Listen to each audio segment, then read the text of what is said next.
Hello again. In this video, we explore the use of evidence to identify strengths and weaknesses of the school. This crucial task is accomplished through a meticulous examination of evidence, placing a particular emphasis on observations of teaching and learning. The information gathered through self-evaluation plays an important role in this process, as this will help secure the ownership of school leaders and staff in developing appropriate improvement plans.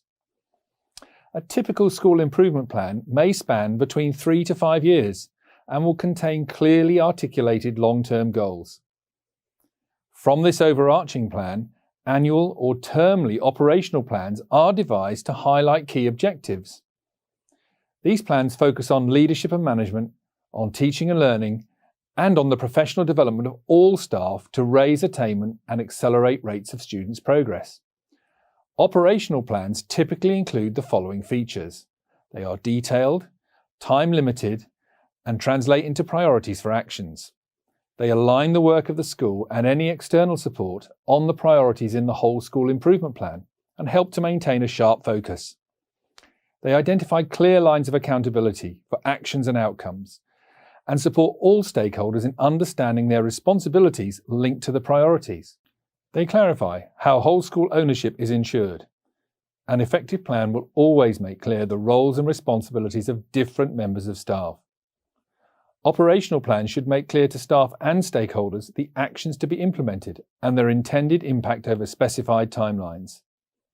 These plans should undergo termly reviews as part of the self-evaluation process, leading to refinements in the school's actions. Monitoring and evaluation is used to check progress and the impact of actions against the intended outcomes, using measurable success criteria and milestones. The evidence from monitoring informs the school's self-evaluation and contributes to understanding the progress made against the school's longer-term goals. Reflect on these questions and seek out the answers. To what extent does your school improvement plan focus on improving outcomes for students? Does planning make clear the 3 to 5 year strategic direction of the school? How do the annual or termly operational plans support staff in meeting these strategic goals? Now, let's talk about the outcomes. What will success look like when the action has been successfully completed? This is an important question to ask, as it should provide a focus on whether or not the action has produced the desired outcome, not the extent to which the action has been completed. For example, if writing schemes of work for grade 9 is the action, then the outcome is not simply that they are written, but rather that they are completed to the required standard, and more importantly, are having an impact on classroom practice and students' learning. The most frequent style seen in operational planning is action to do, action done. This is not sufficient.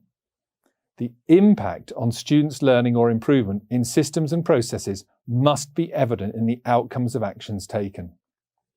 Many actions can be completed without changing anything for students or their learning.